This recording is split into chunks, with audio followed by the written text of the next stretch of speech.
வணக்கம் நேயர்களே. அதிகமாக நீங்கள் கோபப்படுகின்றீர்களா? 8 நிமிடங்களுக்கு மேல் நீங்கள் தொடர்ச்சியாக கோபமாக இருப்பீர்களானால் உங்களுக்கு வரக்கூடிய அபாய நிலைகள் இதய நோய், பக்கவாதம், சிறுநீரக பிரச்சனை கண்டிப்பாக வந்தே ஆகும். இது உறுதிப்படுத்தப்பட்டிருக்கிறது.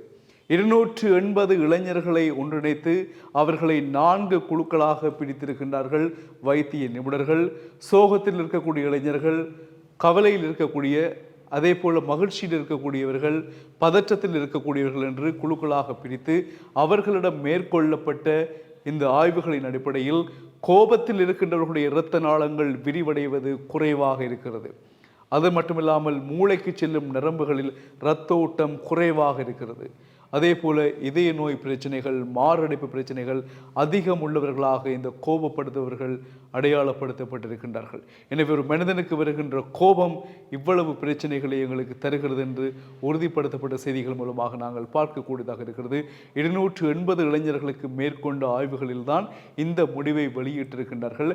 அமெரிக்க ஹார்ட் அசோசியேஷன் என்கின்ற அமைப்பினர் அவர்கள் மேற்கொண்ட ஆய்வுகளின் அடிப்படையில் தான் இந்த விடயங்கள் வெளிப்படுத்தப்பட்டிருக்கிறது.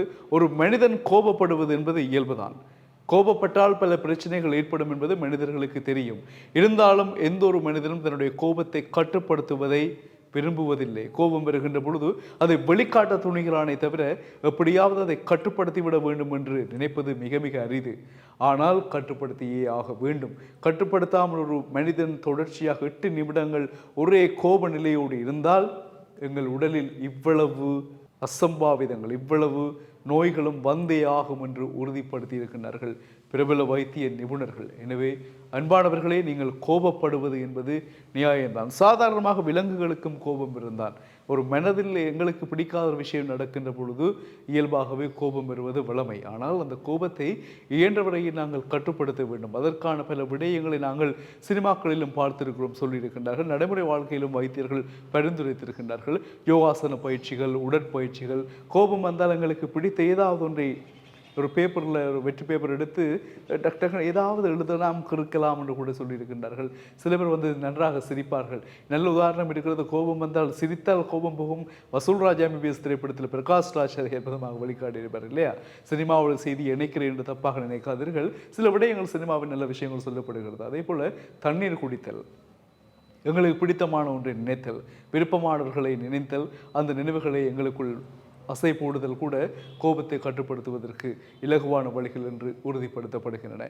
எனவே கோபம் என்பது எங்களுக்கு கட்டாயமாக வரும். கோபம் வராதவன் மனிதன் அல்ல.